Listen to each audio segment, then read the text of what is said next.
საღამო მშვიდობისა, ეთერშია გადაცემა აფხაზეთი, რომელსაც მე, გიორგი გასვიანი გაუძღვები. დღევანდელ გადაცემაში შემოგთავაზებთ. გასული კვირის მნიშვნელოვანი მოვლენების საინფორმაციო გამოშვება. 5 ივლისი კამანის დაცემის დღეა. რუბრიკაში რელიგია გავიხსენებთ კამანის იოანე ოქროპირის სახელობის მონასტერს. ბორჯომისა და ბაკურიანის მიტროპოლიტი მეუფე სერაფიმე, დაღუპულთა სულის მოსახსენიებელი პანაშვიდი. გასული კვირის მნიშვნელოვანი მოვლენების საინფორმაციო გამოშვება.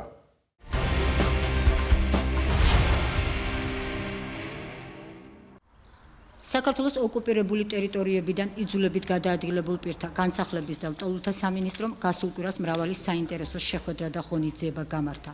სოზარ სუბარის უწყებამ კარალეთის, კრას, ხურვალეთისა და თელიანის დევნილთა ჩასახლებებში კოტეჯების სარეაბილიტაციო სამუშაოები დაიწყო.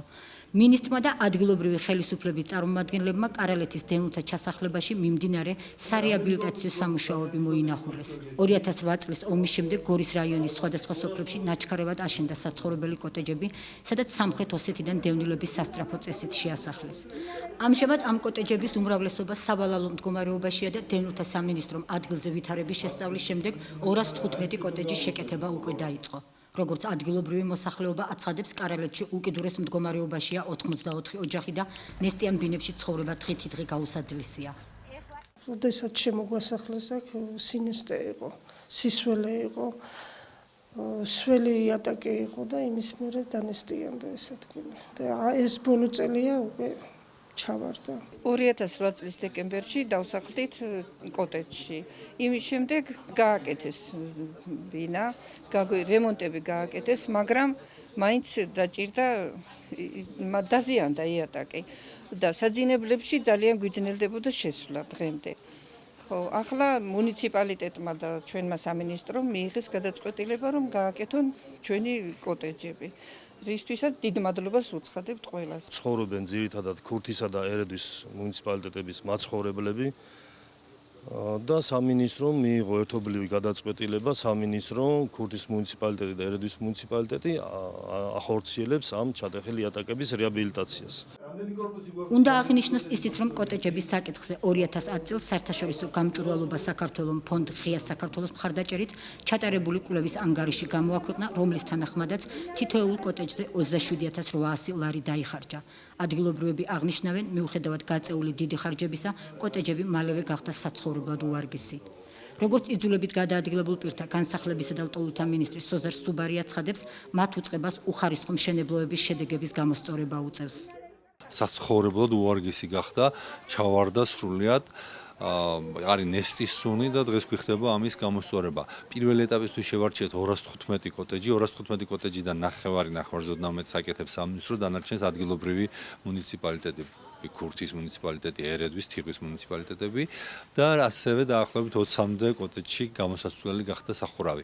ეს არის შედეგი იმ არასწორი დაგეგმვის, რასაც მაშინდელი ხელისუფლება აკეთებდა და იმ აჩქარების, როგორც მოხდა ამ ხალხის შესახლება, ჯერ ფართები არის მცირე ისედაც, მერე აქ იყო უხარისხო მასალა და ძალიან ბევრ ჩასახლებაში იყო შერჩეული ისეთი ტერიტორიები, რომლებიც უბრალოდ იყო ჭაობიანი. წელს შევარჩიეთ ყველაზე მძიმე მდგომარეობაში მყოფი სახლები, სადაც პრაქტიკულად იატაკები სრულად იყო ჩავარდნილი და აღარ იცხოვრებოდა და მომავალ წლებში გაგრძელდება ეს შერემონტებები. თუმცა გვაქვს უფრო მძიმე პრობლემებიც, მაგალითად აქვე არის გორთან ვერხვების დასახლება, სადაც დაახლოებით 100-მდე კოტეჯი ისეთ მეწყრულ ზონაშია, სადაც ყოველდღურად უჩნდება ბზარები და ჩვენ ჯერ არა გვაქვს გეგმა, როგორ უნდა გადავარჩინოთ ეს კოტეჯები. ეხლა მიდის შესწავლა და მერე იქნება გადაწყვეტილება მისაღები, გამაგრებას უქმდებარება ეს კოტეჯები თუ მათ სხვაგან განსახლებაზე უნდა ვიფიქროთ. გორის რაიონში საცხოვრებელი კოტეჯების სარეაბილიტაციო სამუშაოებს ტენდერში გამარჯვებული კომპანია თიდა აწარმოებს, რომელსაც მონიტორინგს სამინისტროს ტექნიკური ზედამხედველობის სამსახური გაუწევს. სანამ დევნილთა სამინისტროსა და ადგილობრივი ხელისუფლების წარმომადგენლები პრობლემებს ადგილზე ეცნობოდნენ, პატარა კარალეთელმა მოზარდმა სტუმართმოყვარეობა გამოიჩინა და ახალდაკრეფილი ბალით გაგვიმასპინძლდა. გავიგე რომ აქ ჩავოსულები ხარ ქალაქ თბილისიდან და ძალიან გამიჩნდა სურვილი რომ მიგერთვიათ, რადგან ბევრი გვაქვს ბალი, ხე გვაქვს დიდი და რა ვიცი, ძალიან ბევრი ასხია და მივთით გევრიელად. იმ დღესვე საქართველოს ოკუპირებული ტერიტორიებიდან იძულებით გადაადგილებულ პირთა განსახლებისა და ლტოლვილთა მინისტრმა სოზარ სუბარმა ხაშურში დევნილთათვის განკუთვნილ ობიექტებზე მიმდინარე სარეაბილიტაციო სამუშაოებიც დაათვალიერა. აქტიურად მიმდინარეობს ყოფილი რკინიგზის საავადმყოფოს შენობის რეაბილიტაცია, რომელიც 20 ოქტომბერს დასრულდება და საცხოვრებელი ფართი 85 დევნილ ოჯახს გადაეცემა. სამთვეში 111 დევნილი ოჯახიც მიიღებს ბინას ასევე ხაშურის ყოფილი საავადმყოფოს რეაბილიტაციის შედეგად. ხაშურის ყოფილი საავადმყოფოების სარეაბილიტაციო სამუშაოების პარალელურად ადგილობრივმა თვითმმართველობამ დევნილთათვის საცხოვრებელი ფართების მოთხოვნით სააპლიკაციო განცხადებების მიღება დაიწყო. აქ მდებარეობს ორი ნგრევადი ობიექტი სანტორიმ სურამში და სანტორიმ მზიურში და ამ მოსახლეობაზე ადგილზე ჩამოსვლით მოხდა შევსება სააპლიკაციო განაცხადების, მაგრამ ვინაიდან მოთხოვნა იყო დიდი, ამიტომ ჩვენ დღეს დამატებით ჩამოვედით ხაშურში და ხაშურში მცხოვრებ მოსახლეობას სურვილი აქვს, რომ განაცხადი შეავსოს აღნიშნულ საავადმყოფოებზე ფართის მოთხოვნით, ჩვენ ასეთ ოჯახებზე ვავსებთ სააპლიკაციო განაცხადებს.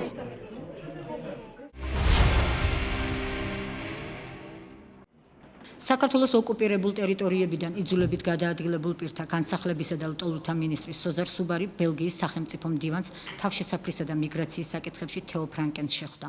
ბელგიის დელეგაცია 2 დღეს შეხვედრებს მართავს საქართველოში არალეგალური მიგრაციის წინააღმდეგ ბრძოლასა და საქართველოდან თავშესაფრის მაძიებლებთან დაკავშირებულ საკითხებზე.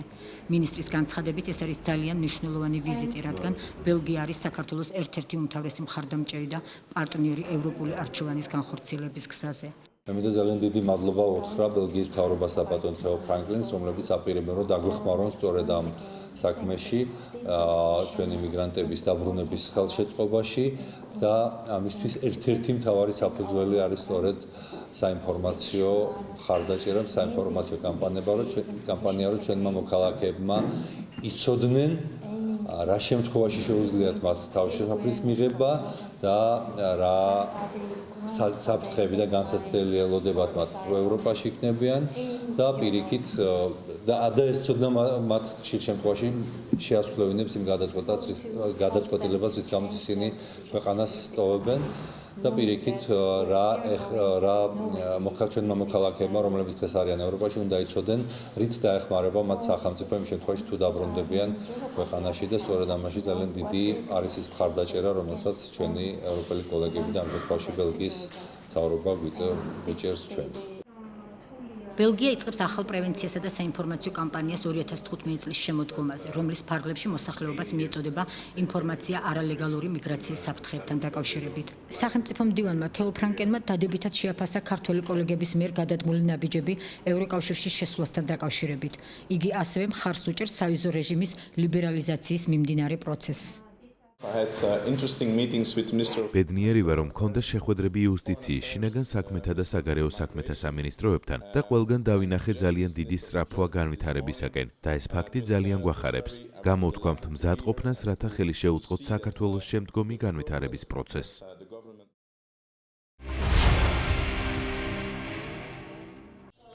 გაეროს ლტოლვილთა უმაღლესმა კომისარიატმა დევნილთა მოსაზრებების შესახებ კვლევის შედეგები გამოაქვეყნა. საუბარია აფხაზეთსა და სამხრეთ ოსეთში ნებაყოფლობით დაბრუნებაზე.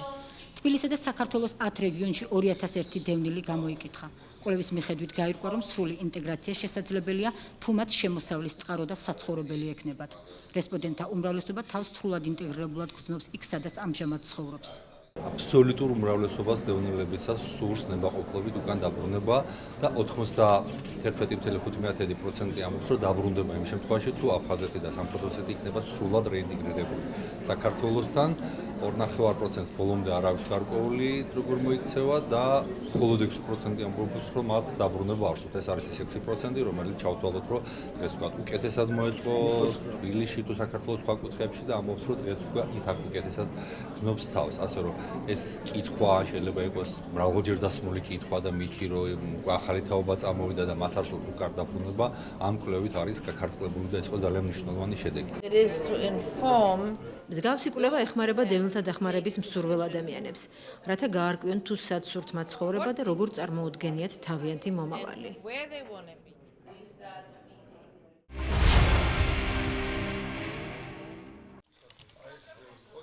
აფხაზეთის ჯანმრთელობისა და სოციალური დაცვის სამინისტრომ და ფონდმა ტაძრელი ამერიკულ არასამთავრობო ორგანიზაციასთან თანამშრომლობის ფარგლებში წყნეთში მცხოვრები სტიქიით დაზარალებული აფხაზეთიდან დევნილი ოჯახები მოინახულა და ბავშვებისთვის საჭირო ნივთები გადასცა. მოხარულები ვართ, რომ ვართ იქ, სადაც ადამიანები დახმარებას საჭიროებენ. ეს ეხება სტიქიით დაზარალებულ ოჯახებს და მნიშვნელოვანია აღმოუჩინოთ ამ ეტაპზე ისეთი პირველადი სახით დახმარება, როგორიცაა საკვები, სამოსი, სამედიცინო და ჰიგიენური საშუალებები. გავეცანით ამ კონკრეტულ ადგილს და ვიგებთ, რა სჭირდებათ დღეს და რა სჭირდებათ მომავალში, რათა ჩვენ შევძლოთ მათი დახმარება. თბილისში მაინც მობილიზებული იყო ყველაფერი ქალაქი ახალგაზრდა და წყნეთში საკმაოდ რთულად აღმოჩნდა ბევრი ოჯახი რთულ მდგომარეობაში. დაუკავშირდით ჩვენ აფხაზეთის ჯანდაცვის სამინისტრს ქალბატონ კეთის და ვკითხეთ, რომ რა შეგვიძლია და რა დახმარება, რა სახის დახმარება შეგვეძლო მათთვის იმ დრო. ძალიან რთულია, რომ დევნილები კიდე ერთხელ ფაქტობრივად დევნილები გახდნენ. ლიანა კეკელია ის ერთ-ერთი დაზარალებულია, რომელსაც რთულ პირობებში უწევს ყოფნა. ოჯახში 5 სულია და 15 წელია, რაც ერთ ოთახში ცხოვრობს. სტიქიის შემდეგ მათი მდგომარეობა უფრო გართულდა. მას შემდეგ, რაც ფონდ ტაძრელის წარმომადგენლობა ამერიკელ პარტნიორთან ერთად ადგილზე გაეცნო ვითარებას, გადაწყვიტა ოჯახს ახალი საცხოვრებელი ფართი გადასცეს. სტიქიის დღეს სულ ჩამოვიდა საერთოდ ძევიდან, წვიმაი ონკანი რომ მოგიშვიათ, ეგ აბსოლუტურად ყველაფერი მქონდა შესაძლებელი. დამეხმარნენ მეზობლები ზოგივინ, რომ 5 სულს საწოლი ვქონოდა. ნიაღვარი წამოვიდა აი იმ შენობიდან, იმ ოთახიდან და აი ესე წამოვიდა, რომ მუხლებამდე წყალში ვიდექით. სახში ხო თავისთავად წვიმდა. აქედანაც სახში შევიდა და აი ვერც გამოვდიოდით გარეთ, რომ რაღაცნაირად თავზე გადავრჩენილიყავით, მაგრამ რა ვიცი, რაღაცნაირად გავუმკლავდით. როგორც გაირკვა ახლა ქალბატონის მდგომარეობა, აქ რომელიც 5 ბავშვი ცხოვრობს, იქ არის ძალიან მძიმე. და ვიფიქრებთ, რომ იქნებ სადმე ბინა აუღოთ. სტიქიის შედეგად 2 ოთახი დაეტბორა აზა ჯეჯელავას ოჯახსაც. როგორც ჩვენი რესპონდენტი იხსენებს, ძლიერი წვიმის დროს წყალი სახლში ადრეც შემოსულა. თუმცა ბოლო შემთხვევა განსაკუთრებით რთული გადასატანი აღმოჩნდა. წყალი რო გადმოდიოდა ფანტანივით, ის აქვე არის აი კედლის გადაღმა, ის არის ჭა და იქიდან ეტყობა ვერ ასწრებდა წყალს გადასვლა და დააბრუნა უკან. და ეს სულ გადმოდიოდა და აივსო ეს ოთახიც იყო აფსებული წყლით. ნანა ქათამაძის სახლში კი წყალმა სარდაფის მიმდებარე ტერიტორიაზე შეაღწია. ფონდის წარმომადგენლობა მასაც ეწვია და ახალშობილისათვის საჭირო ნივთები გადასცა. უღრმესი მადლობა ყველას, ვინც გულთან მიიტანა ჩვენი მდგომარეობა. საქველმოქმედო აქცია აფხაზეთის ჯანმრთელობისა და სოციალური დაცვის სამინისტროს მხარდაჭერით ხორციელდება. სტიქიის შედეგად დაზარალებულთათვის სხვადასხვა ჰუმანიტარული ღონისძიების გაგრძელება კვლავაც იგეგმება.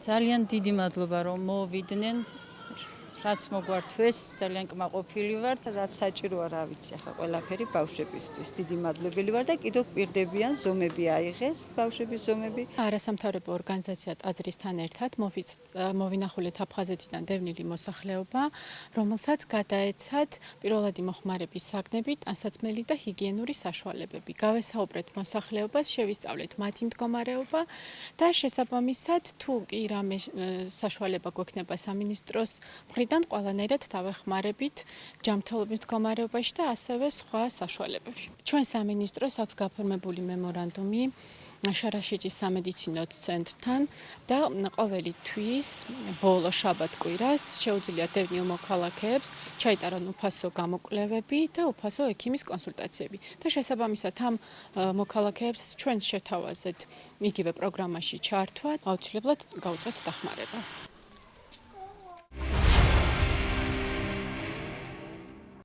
აფხაზეთის ფეხბურთის ფედერაციის მხარდაჭერით 2004 წელს დაბადებულთა შორის ნიას ძიაშპას სახელობის ჩემპიონატი გაიმართა. ტურნირი სექტემბრის თვეში დაიწყო და ივნისში დასრულდა. ამ ჩემპიონატში მონაწილეობენ აღმოსავლეთ საქართველოს გუნდები და ჩემპიონატების სხვადასხვა ასაკობრივ ჯგუფში არის ჩვენი სახელოვანი ფეხბურთელების სახელობის. ეს არის ბასა ღოღობერიძე, ვლადიმერ მარღანია, მათ შორის იყო 2004 წელს დაბადებულებს შორის ნიაზ ძიაშპას სახელობის ჩემპიონატი. ყველას კიდევ ერთხელ დიდი მადლობა. ვიფიქრობთ, რომ ამ ბავშვებისგან კარგი ფეხბურთელები დადგება. ჩატარდა ტურნირი მამაჩემის სახელობის, ესე იგი აფხაზეთის ჩემპიონატი დაარქვეს და დღეს არის დაჯილდოების ცერემონია და მივიღე მონაწილეობა ამ ძალიან ლამაზ ღონისძიებაში. რა თქმა უნდა, ემოციები დიდია. ბავშვებმა აიღეს პირველი ადგილი, გახარებულები არიან, გახარებულები ვართ ჩვენ, გახარებულები არიან მშობლები და გახარებულია სულ ყველა ამ პირველი ადგილით. ულოცავ ბავშვებს და მრავალჯერ და ბევრჯერ გაემარჯვებინოთ აიღოთ პირველი ადგილი. შაშანაც ავიღეთ პირველი ადგილი და გვინდა რომ მომავალწელს კიდევ პირველი ადგილი ავიღოთ. მონაწილეობა 16-მდე გუნდმა მიიღო და გამარჯვებულიც გამოვლინდა. პირველი ადგილი ერგო საფეხბურთო სკოლა აფხაზეთის ბასას ფეხბურთელებს. მეორე დაიკავა გუნდმა აფხაზეთი 2004, ხოლო მესამე ადგილის მფლობელები ნორჩი დინამოს ფეხბურთელი ბავშვები გახდნენ. ჩვენ ბევრი ვიშრომეთ, წაგებებიც ჰქონდა, მოგებებიც და მივახტიეთ პირველ ადგილს. მომავალშიც ვაპირებთ ამ აფხაზეთის ჩემპიონატზე გამოსვლას და კიდევ პირველი ადგილის დაკავებას. ყველას ულოცავ, იმანაც ბევრი, მათაც ბევრი იშრომეს და მეორეც და მესამე ადგილს კაი ის არის, არა უშავ რა. მომავალშიც აიღებენ სხვა საპრიზო. ულოცავ დანარჩენის გუნდს აფხაზეთი ბასას პირველ ადგილზე გასვლას ულოცავ. ვიშრომებთ კიდევ ბევრს და შევეცდებით რომ შემდეგ ტურში პირველი ადგილი ავიღოთ. გამარჯვებულები მედლებით, დიპლომებით, სიგელებითა და თასით დააჯილდოეს. ჩემპიონატი ტარდება ყოველწლიურად და მისი მიზანია ქართული ფეხბურთის პოპულარიზაცია.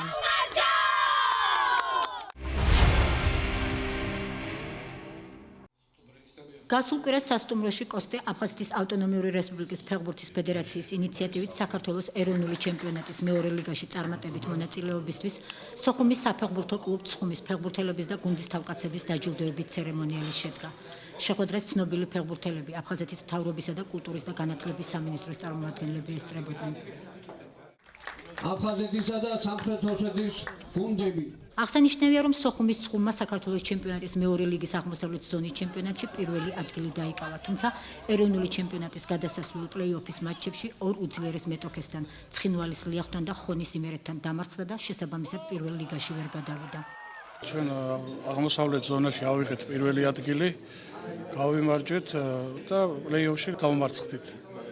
და ორი თამაშის ჯამში სპორტული პრინციპი ვერ გადავედით პირველ ლიგაში. გამოცდილი ფეხბურთელები აბყავდა გუნდში, უფრო ახალგაზრდა გუნდით იყო დაკომპლექტებული და ბევრად წინააღმდეგობა ვერ გაუწია. იმ დღეს სასტუმროში მოწვეულმა სტუმრებმა, კლუბის დამფუძნებლებმა და გულშემატკივრებმა სოხუმის გუნდის წარსულზე, დღევანდელობასა და სამომავლო გეგმებზეც ისაუბრეს. შეხვედრის მონაწილეებმა კლუბის გაძლიერების და მეტი მხარდაჭერის აუცილებლობას გაუსვეს ხაზი. იმედი გამოითქვა, რომ ბრწყინვალე წარსულისა და ბიოგრაფიის ცხუმი ეტაპობრივად გაიკვლევს გზას და ჯერ პირველ შემდგომ უმაღლეს ლიგაშიც ითამაშებს. მთლიანობაში ძალიან კმაყოფილი ვარ იმით, რომ როგორც ხელმძღვანელი გუნდის, როგორ თავდადებით ითამაშეს ბიჭებმა, სამწუხაროდ წავაგეთ, მაგრამ ამით მეტი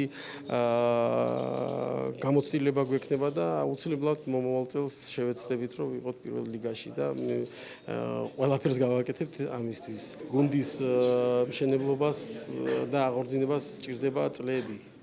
და ორ წელიწადში მაინც გუნდი შედგა, კაი გუნდია. მე ვფიქრობ, რომ უფრო მეტ დროს დავუთმობ მე და ჩემი მეგობრები გუნდის აღორძინებისთვის. უფრო მეტს გავაკეთებთ გუნდისთვის და იქნება გუნდი, რომელიც კიდე იტყვის თავის სიტყვას საქართველოს ჩემპიონატებში. ძალიან გამიხარდა ცხუმის ლეგენდების ნახვა, აფხაზეთის ფედერაციის წარმომადგენლების და დაგვაჯილდოვეს, რაც გვეკუთვნოდა, ის მედლები ავიღეთ და ბიჭებსაც ძალიან უხარიათ. გავაგზავნეთ მეორე ლიგაში ასპარეზობას და იმედი გვექნება, რომ გადავოთ პირველ ლიგაში. ჩემთვის დიდი პატივია დღეს აქ ვიმყოფებოდა, იმიტომ რომ მე თვითონ ცხუმელი ვარ და იმ ცხუმელების ბიჭების, აი მთელი გუნდის, რომელიც ბატონი გურამის დროს ვიყავით და მე მგონი ძალიან კარგად გამოდიოდა საქართველოს ჩემპიონატში, მე მინდა რომ ეს გუნდი ჩვენი ცხუმი ახლა მომავალში მომაღლესი ლიგის გუნდი გახდეს და ასახელოს ჩვენი აფხაზეთი.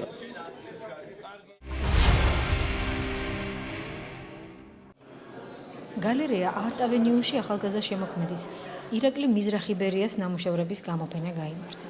გამოფენაზე წარმოდგენილი იყო მხატვრის ქანდაკებები, ფერწერული და გრაფიკული ნამუშევრები. ხატვა მას შემდეგ დაიწყო, რაც 14 წლისამ დედასთან ერთად აფხაზეთი დატოვა. ალექსანდრე შერვაშიძის სახელობის სამხატვრო სასწავლებლის დასრულების შემდეგ სწავლა სამხატვრო აკადემიაში განაგრძო და სერიოზული ნამუშევრებიც გამოიფინა მის სახელოსნოში. ნიჭიერი და საინტერესო ავტორი, რომელიც ვერანაირ ჩარჩოებში ვერ ატევს თავის შემოქმედებას. ასე ახასიათებდნენ პროფესიონალი შემფასებლები ირაკლი მიზრახის ინდივიდუალურ სტილს. ძალიან საინტერესო გამოფენაა. აქ გამოჩნდა აი მხატვარი მოაზროვნე.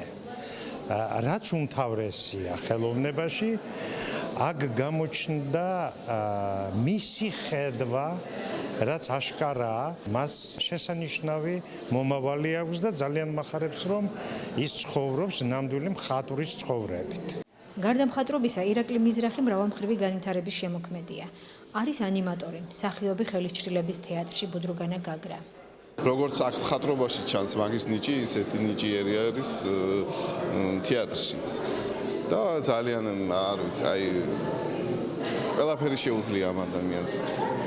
ძალიან დიდი გული აქვს და ის სიყვარული შეუძლია, როცა ადამიანს უყვარს, მაშინ ყველაფერი გამოსდის ადვილად. ირაკლი მიზრახი წელს გიორგი შაბაშიძის სახელობის პრემიაზეა წარდგენილი. ეს მისი პირველი პერსონალური გამოფენაა.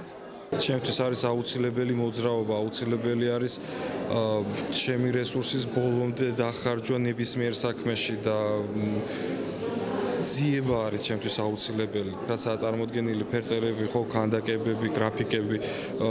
ეს ნაწილი არის იმ ნამუშევრების, იმ ექსპერიმენტების, რასაც ვატარებ საუბრობ ბოლო 3 წელი.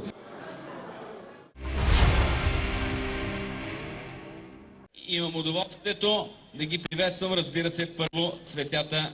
ეს კადრები ავტორბოლაში ბულგარეთის ნაციონალური ჩემპიონატის ტვერდიცა ელენას ოფიციალურ გახსნაზეა გადაღებული. ეს ის შეჯიბრების დღეა, რომელიც ვარნელი ავტომობილისტვის ტოდორ სლავოვისთვის საბედისწერო აღმოჩნდა. სლავოვი იმ სპორტსმენთა შორის იყო, რომელსაც განსაკუთრებით უყვარდა საქართველოს და ქართულ საქმეს აკეთებდა. ის სოხუმელ ავტომობილთან დავით კვარაცხელიასთან ერთად ყველას ახსენებდა, რომ სოხუმი საქართველოა. ტოდორ სლავოვი გახდა 2009 წლის მსოფლიო ჩემპიონატის პრიზიორი და 2013 წლის ბალკანეთის ჩემპიონი, ბულგარეთის მრავალგზის ჩემპიონი, ევროპის ორგზის ჩემპიონი, კოლინ მაკრეის თასის მფლობელი. ეს არასრული ჩამონათვალია ახალგაზრდა ავტომობილის მიღწევებისა. ჩემპიონი არ კვდება, ის ლეგენდა ხდება. ამ სიტყვებით გააცილეს ვარნელი ავტომობილელი კოლეგებმა, მეგობრებმა და მისმა გულშემატკივრებმა. მე ვიყავი ტოდორის პირველი შტურმანი 2005 წელს. ორივენი ვიყავით 20 წლისიანი და ჩვენთვის ეს იყო დებიუტი რალიში. ერთმანეთს ვასწავლიდით, როგორ გვემართა და როგორ მოგვეპოვებინა ამა თუ იმ შეჯიბრებაში გამარჯვება. ასე გავხდით სულით მეგობრები და ლიდერები სპორტში. ტოდორ სლავოვი იყო სულიერად ძლიერი პიროვნება და ყოველთვის მიისწრაფოდა წინ გამარჯვებისკენ. ტოდორისგან ვიყიდე პირველი სარბოლო მანქანა და ძალიან დავუახლოვდით ერთმანეთს. იგი იყო დადებითი პიროვნება და ყოველთვის გვემახსოვრება მისი მაღალი პროფესიონალიზმი და ადამიანობა. ბევრი წარჩინებული პილოტი ყავს, მაგრამ ტოდორი იყო განუმეორებელი. 2010, 2011 და 2012 წლებში მან ასახა საუკეთესო შედეგები. მან დაუმტკიცა ყველას, რომ იგი იყო თავდადებული პილოტი და სამაგალითო ადამიანი.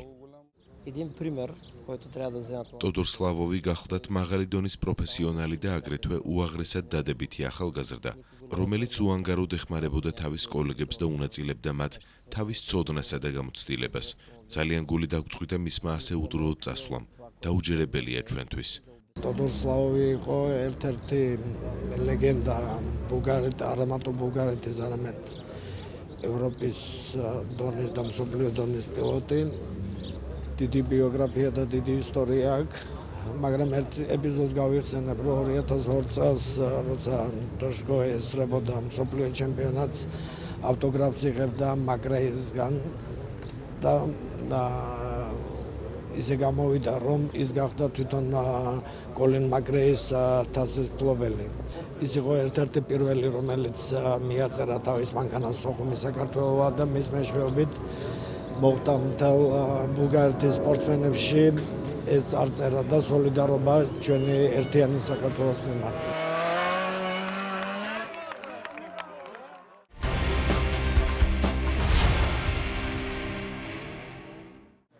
პირველ ივლისს ჟენევის საერთაშორისო მოლაპარაკებების 32 რაუნდი გაიმართა. ქართულ დელეგაციას საგარეო საქმეთა მინისტრის პირველი მოადგილე დავით დონდუა ხელმძღვანელობდა. მოლაპარაკებებს თანათავმჯდომარეობდნენ ევროკავშირის გაეროსა და ეუთოს წარმომადგენლები.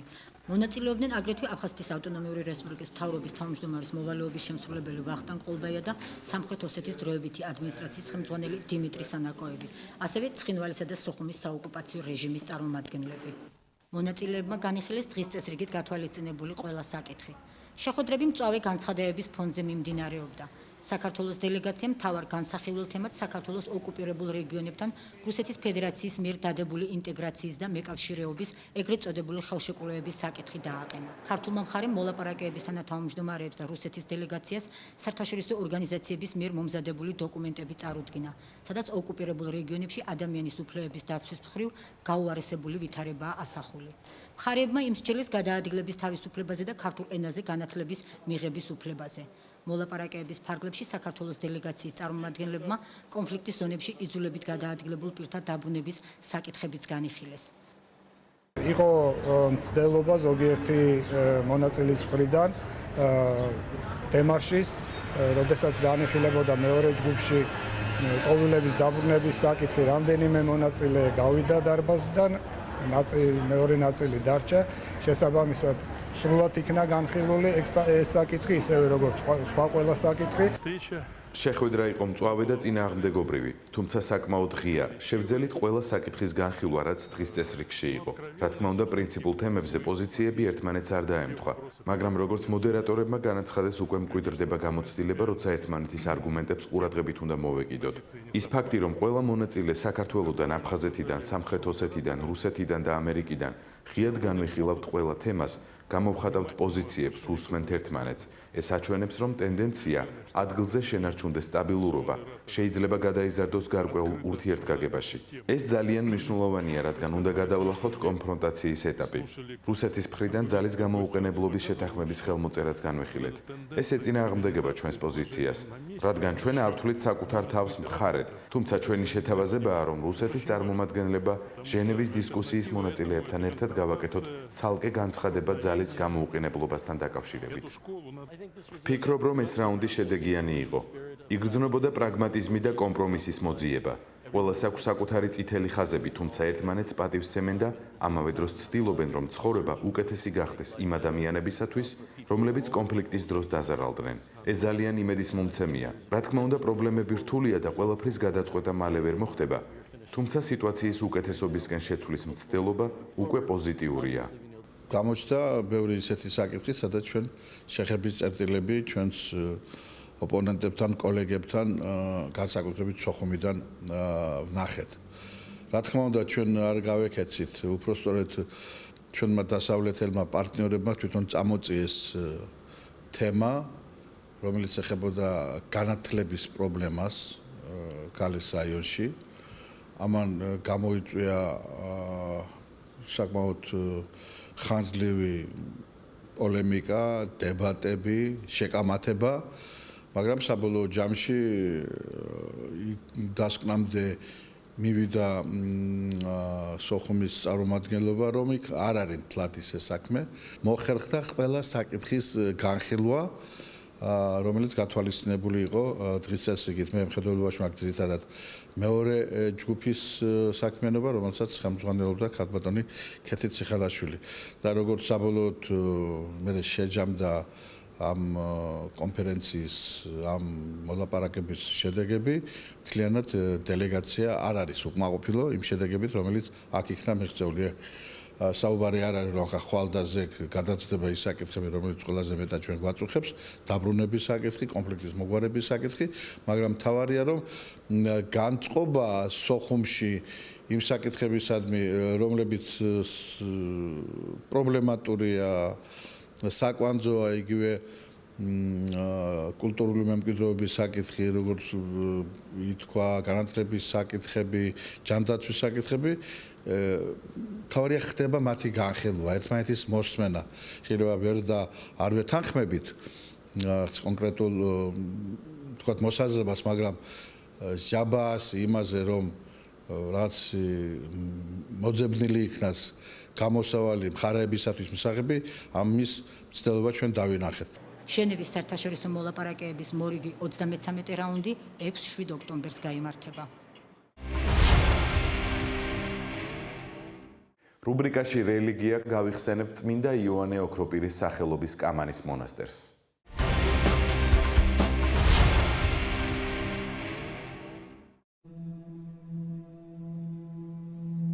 ერის თვითმყოფადობის შესანარჩუნებლად ციხე ტაძრებსა და ეკლესია-მონასტრებს ყოველთვის უდიდესი მნიშვნელობა ენიჭებოდათ, რადგან ტაძარი დედაა ერისა, მაჯის სემაა მისი.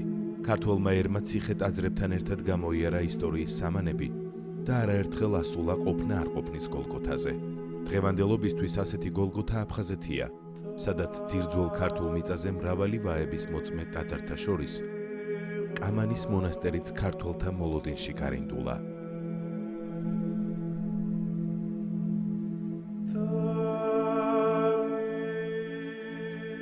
კამანის წმინდა იოანე ოქროპირის სახელობის მონასტერი სოხუმის რაიონის სოფელ კამანში წმინდა წყლების მიდამოებში მდებარეობს.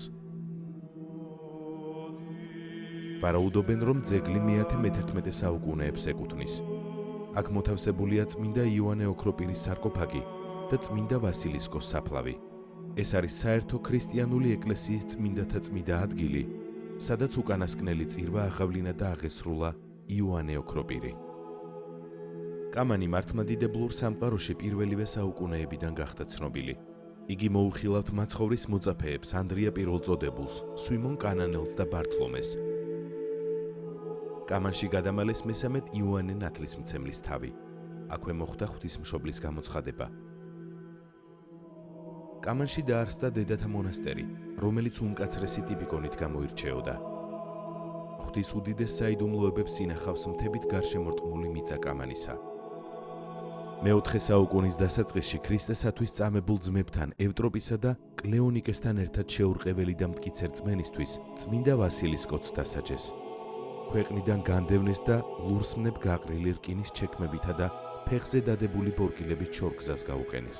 ბადრაგი გაუცებული იყო როგორ იტანდა მოწამე ტანჯვას, რადგან ლურსმნებ გაყრილი ჩექმებიდან სისხლი ჟონავდა. მთავარი სასწაული კი კამანის მიწაზე მოხდა. მცველებმა თაკარამზეში გამხმარ მუხასთან მიაბეს მშიერ მწყურვალი მოწამე და თვითონ ქოხს შეაფარეს თავი. ვასილისკო დაჩოქილი ლოცულობდა, როცა უფლის ხმა ესმა. მე შენთან ვარ.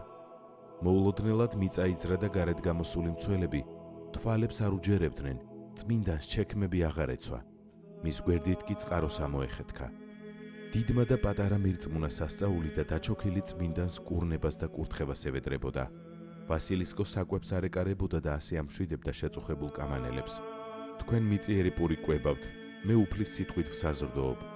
ბოლოს იგი ქალაქის თავს მიჰგვარეს, რომელმაც წმინდანს აპოლონის ტაძარში კერპთა თაყვანისცემა მოსთხოვა. როცა უარი მიიღო, წმინდა ვასილისკოსთვის თავის მოკვეთა და გვამის მდინარეში გადაგდება ბრძანა. მრევლმა ცხედარი მოძებნა და კამანში დაკრძალა. ეს მოხდა 380 წელს. მოგვიანებით წმინდანის საფლავზე ეკლესია აშენდა, რომელიც შემდეგ მონასტრად გადაკეთდა. მას შემდეგ ამ წმინდა ადგილმა უამრავჯერ განიცადა დევნა და შევიწროება. ბოლოს ღმერთმა გამოაჩინა ღირსეული აფხაზი კაცი, იური ანუა, რომელიც მფარველად მოევლინა ამ წმინდა ადგილებს და აღადგინა დანგრეული ტაძარი. აფხაზეთის ომის დროს კამანში უამრავი ადამიანი შეეწირა სასტიკ ბრძოლებს.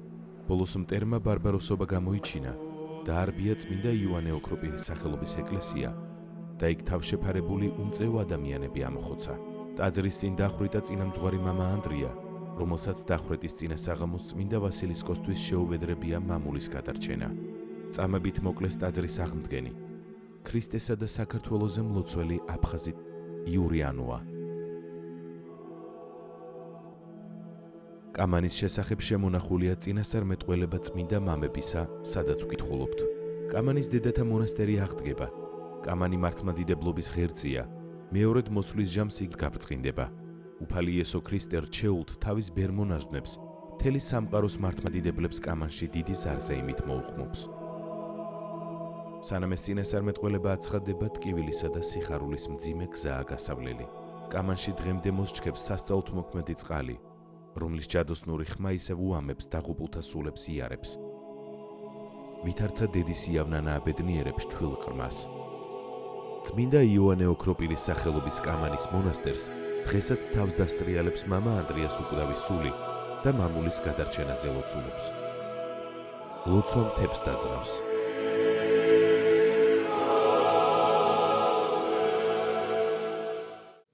5 ივლისი კამანის დაცემის დღეა. კამანში განვითარებულმა მოვლენებმა უამრავი ადამიანის სიცოცხლე იმსხვერპლა. მათ შორის წმინდა იოანე ოქროპირის სახელობის ტაძრის მოძღვარი მამა ანდრია და ამავე ტაძრის ქომაგი და აღმდგენი იური ანოა. აფხაზეთში და დავიწყე მსახურება, მაშინ ფრონტის ერთ-ერთი ხაზი გადიოდა სოფელ კამანზე. სოფელი კამანი გამორჩეულია ასევე არა მარტო აფხაზეთისთვის და საქართველოს მთელი მსოფლიოსათვის იმით, რომ იქ აღესრულა მეოთხე საუკუნის უდიდესი წმინდანი კონსტანტინოპოლის მთავარეპისკოპოსი იოანე ოქროპირი. და დაიგრძალა სოფელ კამანში, სადაც ეხლა არის მის სახელობის ტაძარი და მონასტერი. ამავე სოფელში არის წმინდა მოწამე ვასილისკოს წყარო. და ამ სოფელში მე დამხვდა ოჯახი ანოების, რომელნიც გამოირჩეოდნენ ომის დაწყებამდეც და მერეც თავისი სარწმუნოებით და წმინდა ადგილებისადმი ძალიან დიდი ზრუნვით, მათი თაყვანისცემით ამ ოჯახმა აღადგინა წმინდა ვასილისკოს წყაროს, ასე ვთქვათ, მიმდებარე ტერიტორია, თქვენ მოგეხსენებათ კომუნისტური რეჟიმის დროს წმინდა ადგილები სრულიად გავერანებული და განადგურებული იყო, მათ აღადგინეს იქ, ასე ვთქვათ, თაყვანისცემის პირობები შექმნეს და ასევე აღადგინეს ეს იოანე ოქროპირის ტაძარი. ჩემი დედა, მამა სულ ყველა მორწმუნეები არიან და ცისადიდებლად დაიყვნენ სულ ყოველთვის და იურიც ასე.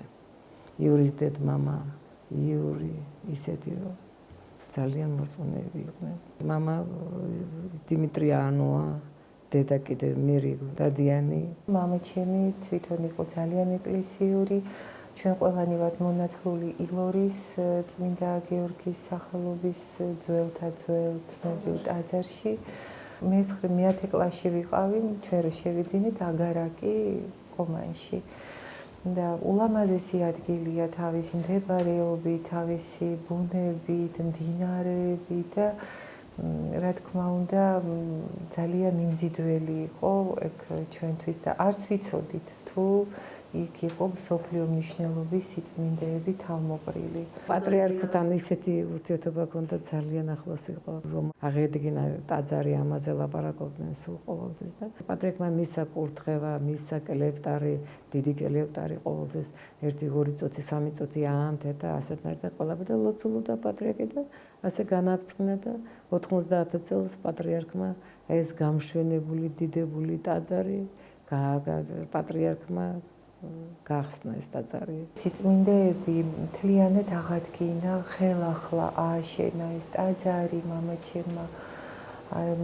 ესე იგი ისეთი შრომატევადი იყო ჩემი მთელი ოჯახით მონაწილეობდით ამ ტაძრის აღდგენაში, ჩემი ძმას მიუძღვის ძალიან დიდი შრომა, ფიზიკურადაც კი. ქვებს მამაჩემი ეძებდა მთელ აფხაზეთის აბსოლუტურად, ყველა კუთხე კუნჭულში, შეიძლება ძველი დანგრეული ფერმები იყო ზოგჯერ, სადაც ნატაძრალებში კომუნისტური რეჟიმის დროს, იქ იყო ფერმები, ან კიდე კინოთეატრები რაღაცა და ეს დანგრეული შენობებს ეძებდა, რომ ეს ეკლესიური ქვები რომ მოეძებნა. და აი ასეთი დიდი სიყვარული, დიდი შრომით იყო აშენებული აი წმინდა იოანე ოქროპირის ეკლესია. ეს არის რჩეული ოჯახი, რომელსაც დიდი ავტორიტეტი ჰქონდა როგორც აფხაზთა შორის, ანოა აფხაზური გვარია, აფხაზია და დიდი, ესე ვთქვათ, ავტორიტეტით სარგებლობდა ასევე ქართველებში და მთელს აფხაზეთის მოსახლეობაში. ამიტომ ამ ოჯახის იქ არსებობა ასეთ მნიშვნელოვან ადგილას ფაქტიურად მარტო იმ სოფელ კომანს კი არ იცავდნენ, აი ამ სიწმინდის დაცვით ისინი თითქოს მთელ ხაზს იცავდნენ, ფრონტის ხაზს. და საოცრება გამოავლინა ამ ოჯახმა, რა არ წავიდა, ბოლომდე დარჩა, რის გამოც იური გეორგი ანოა აწამეს და მოკლეს.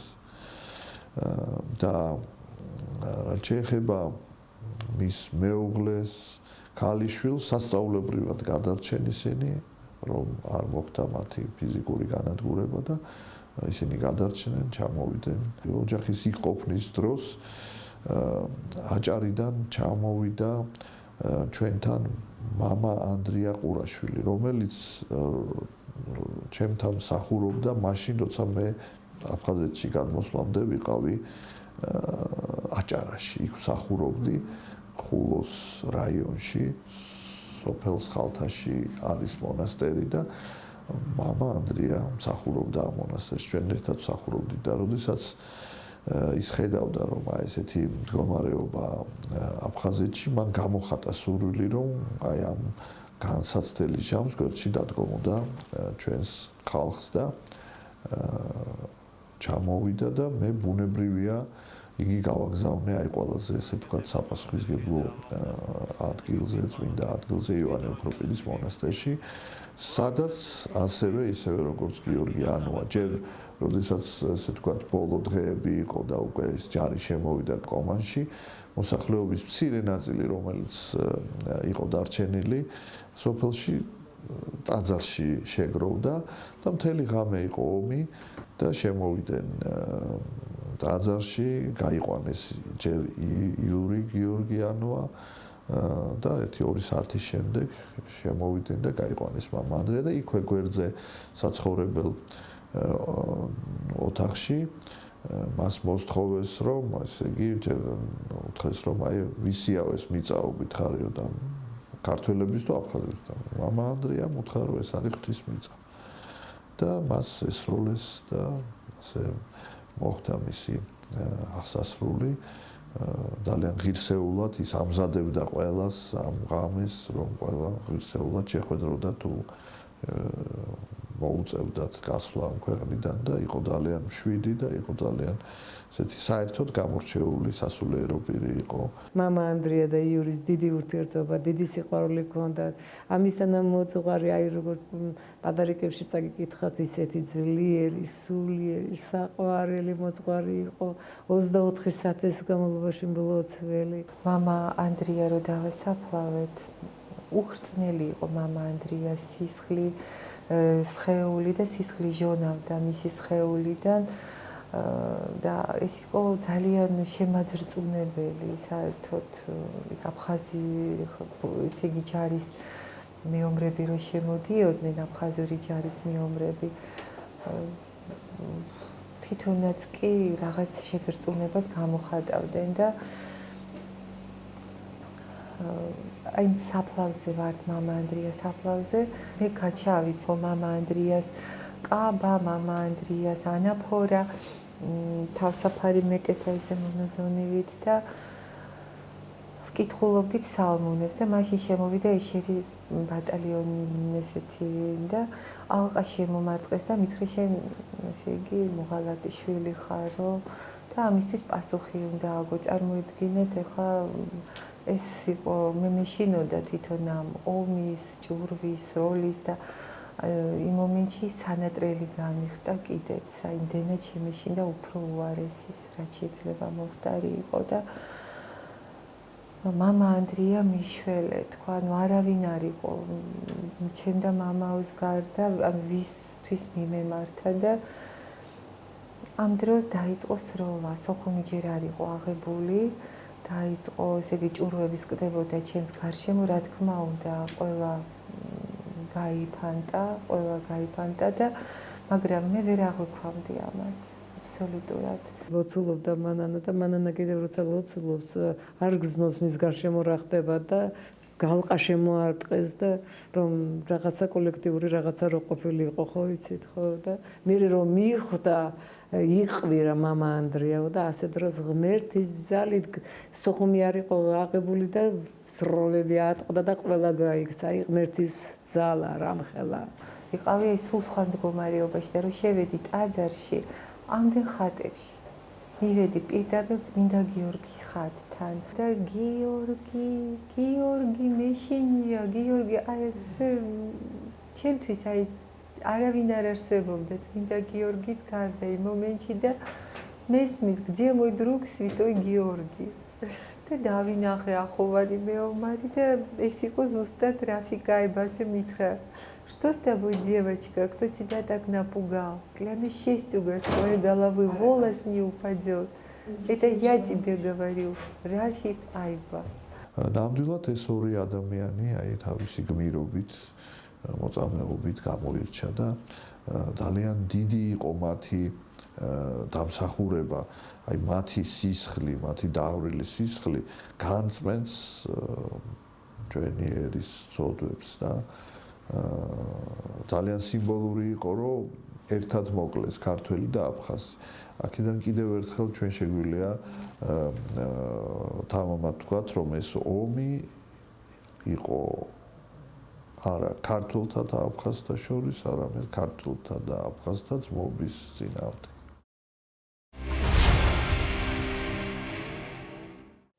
ბორჯომისა და ბაკურიანის მიტროპოლიტმა მეუფე სერაფიმემ 2013 წელს აფხაზეთში წმინდა იოანე ოქროპირის სახელობის კამანის მონასტერი მოილოცა და დაღუპულთა სულის მოსახსენებელი პანაშვიდიც გადაიხადა.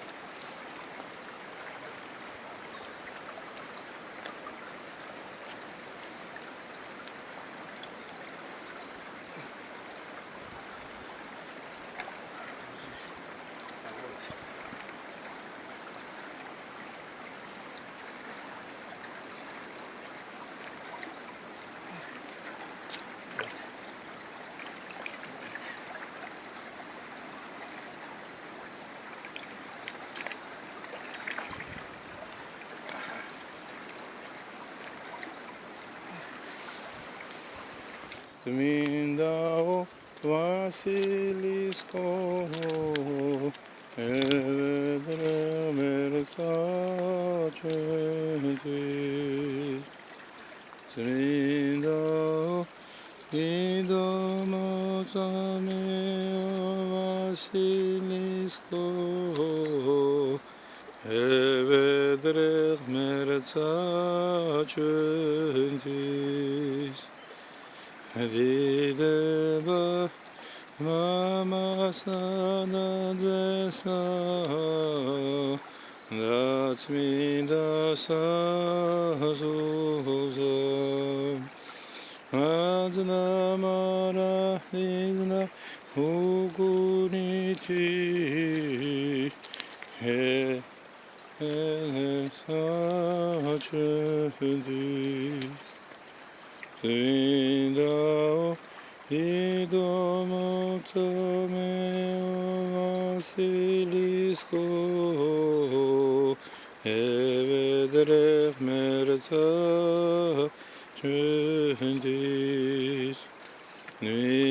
Indao idomotsameo Vasilisko evedrech mersacetis Dideba mama sada desa Olatsvinda ortishobelo Shegvetsvenda gvasponenche ღმერთმა დალოცოს ეს წმინდა ადგილი, ღმერთმა დალოცოს კამანი, სადაც ჩვენ ვართ, ღმერთმა დალოცოს აფხაზი ხალხი, ღმერთმა დალოცოს ქართველი ხალხი, ყველა სიკეთე და გახარება მოგცეთ ჩვენს მასპინძლებს, იმ აფხაზებს, ვინც ჩვენ აქ მოგვიყვანა და მადლობელი ვართ ღვთის და ჩვენი უწინესის, რომ ასეთი დიდი იშვიათი შემთხვევა მოგვანიჭა ღმერთმა. აქ ვართ ამ კედელთან, აქ მდებარე საფლავებთან და საფლავთან, ჩვენი წმინდა მამების და გვწამს, რომ წმინდა ვასილისკოს ლოცვით, წმინდა იოანე ოქროპირის ლოცვით სიკეთე მოგვეცემა ჩვენ, დიდი სიბრძნე და დიდი მომავალი. დალოცოს ღმერთმა ჩვენი ქვეყანა, დალოცოს ჩვენი უწმინდესი პატრიარქი და ყველა მისი სამწყსო. ამინ. Mamo Andrea, evedrech mersacetis ჩემო ტკბილო ულაც მინდა ვონიჟაველო ზეგენ და თონეჯენ ულაც მინდა ვონიჟაველო შეგვეციენ და თონეჯენ ულაც მინდა ვონიჟაველო შეგვეციენ და თონეჯენ დიდება მამასა და მესა და წინასა სულსა იაზდა მარადიზდა უგუნითი უგუნი სამადეო მინ ოლაც მინდა ვსნიჟაველო შეგვეციენ და გვაცხონეჯენ ოლაც მინდა ვსნიჟაველო შეგვეციენ და გვაცხონეჯენ დიდება მამასა და ძესა და წმინდასა და მარადიზდა უგუნითი უგუნისადე